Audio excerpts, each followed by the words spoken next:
પાટણમાં નવલી નવરાત્રી ધીમે ધીમે જામી રહી છે। શહેરમાં 3 પાર્ટી પ્લોટને શરતોને આધીન પરવાનગી મળી છે। ખેલૈયાઓ અવનવા સ્ટેપ્સ તેમજ ટ્રેડિશનલ ડ્રેસની સાથે ગ્રુપ બનાવી અને ગરબે ઘૂમ્યા હતા।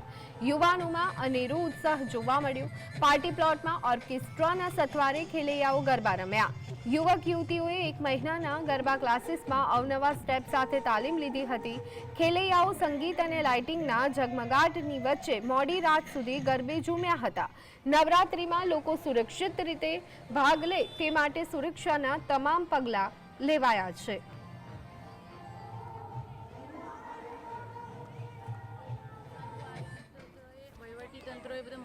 खूब सरस धन्यवाद आभार एसोसिएशन स्पॉन्सर एवं Someshwar group Krishna Goswami pasta sponsor રમવાનું અને અમે સેફ છીએ અને મારી બેબીને પણ નાનીને લઈને આવ્યા છીએ અને ગરબા રમવાની ખૂબ જ મજા આવી ગઈ। હું પહેલી વાર ત્રીજા નોરતે પાટણમાં પાર્ટી પ્લોટમાં આવી છું મારા કાકાની સાથે, ગોવિંદા કાકા સાથે। મને બહુ જ મજા આવી ગરબા રમવાની। અહીંયા બહુ મસ્ત સુવિધા છે અને છોકરીઓ માટે બહુ મસ્ત સેફલી સુવિધા છે। બહુ જ મજા આવીને અહીંયા બહુ સારું